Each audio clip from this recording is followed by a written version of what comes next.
According to recent surveys, 100% of people aged 5 and above have said they felt behind or stuck in life at some point.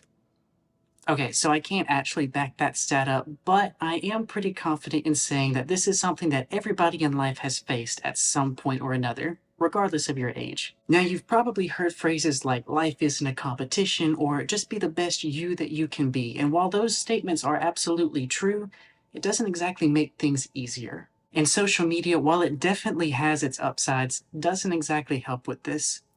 Also, heaven forbid you're 21 years old or older and you're not exactly sure what to do with your life. And I completely understand that. It can be a little scary to think that while you've just gotten out of college and you're looking for a job, you look around and you see all these other people have great ones already. Or maybe you're in your mid 20s and you just feel like you're kind of drifting without any real sense of purpose or direction. You could be in your 30s or 40s or even older than that, and you're questioning whether or not you're living the life that God has made for you and just questioning your decisions in general. Or maybe you're just simply looking around and you're seeing all of your friends getting engaged, growing up, having kids, working their dream jobs, and all of that good stuff, which is amazing for them. But whatever stage of life we're in, it can be very easy to look around at what everybody else has. And the issue with that is when we start to measure our lives with others, we basically start to measure with two different rulers.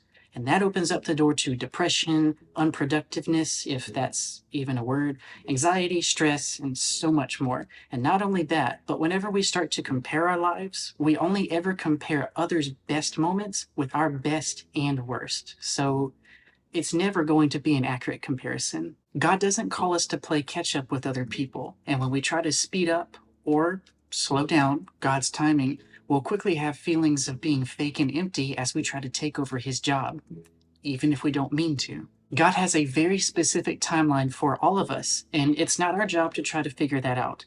He just asks us to trust Him, and we can, because He only wants the best for us. And when we really wrap our minds around that, I think it makes it a little bit easier to trust Him. And I think when we start to doubt God's timing, there's a very important question to ask ourselves.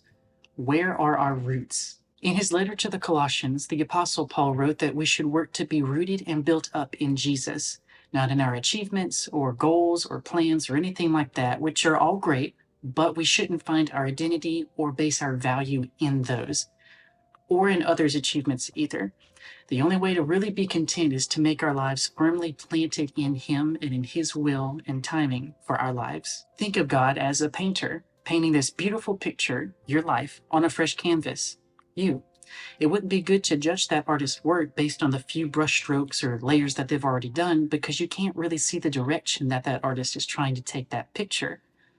But the artist knows exactly what they're doing and the image that they're trying to go for. So the point is this: we don't always see the whole picture, even when we think we do. God works on a completely different timeline for all of us, and I think He does that on purpose to make it a little harder for us to compare our lives. Basically, God knows and gives us exactly what we need when we need it. And who knows? Maybe He didn't allow you to get that dream job that you thought you really wanted because He knew that company would go bankrupt 6 months after they hired you. Maybe He kept you from getting an opportunity at a school that you really wanted because there would be another program coming later that would be a better use of your abilities. Or maybe He kept you from stepping into a relationship that just wouldn't be best for either of you. The point is, I don't know, and I don't want to try to play God. But what I do know is that when we acknowledge that God knows best and willingly submit to His timing, things just work out a lot better for us. So if you feel stuck now, or if you feel stuck in the future, here are a couple of things that I've done that have helped me get through that. First up is to simply practice gratitude. I think there are a lot of things that can cause us to feel behind, but the thing that I've noticed pop up the most for me and affect me the most is a simple lack of trust.